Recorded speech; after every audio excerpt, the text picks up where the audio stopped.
In table tennis, the ball can exceed 100 km per hour, and the time a player has to respond can be less than 300 milliseconds.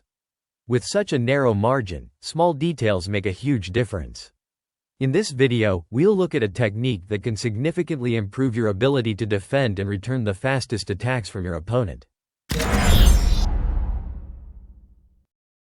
When the opponent attacks, we often have very little time to react and must execute our response in a single action and a single movement.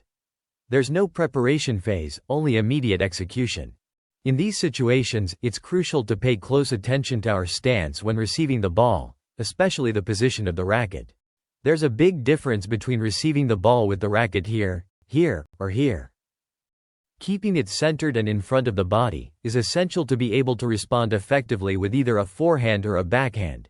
But where many players go wrong is with the height of the racket.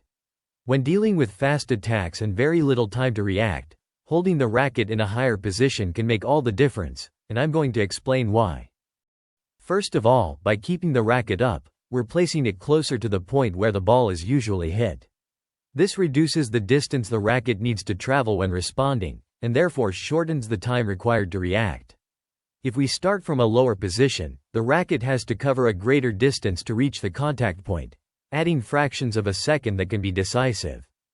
We also need to consider the force of gravity, which works in our favor when moving downward, but against us when moving upward, leading to greater physical effort and longer execution time.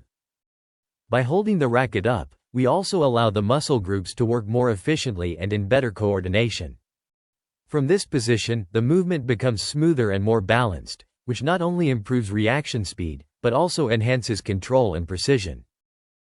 Keeping the racket in a high position also leads to greater activation of the arm muscles, which together with the forward tilt of the torso and the flexion of the legs, places the body in a neuromuscular state ready to act. When a muscle is in a state of slight contraction, it requires less time to respond to a stimulus, because it's already partially engaged. This phenomenon, widely studied in sports physiology, reduces muscle latency, meaning the time between the stimulus and the actual start of movement, allowing us to react faster and return the opponent's attacks more effectively. Keeping the racket in a high position during defensive situations can give you the split second you need to return the ball. In a sport where the margins are minimal and every millisecond counts, small details like this can be the difference between successfully defending or being overwhelmed by your opponent's attacks.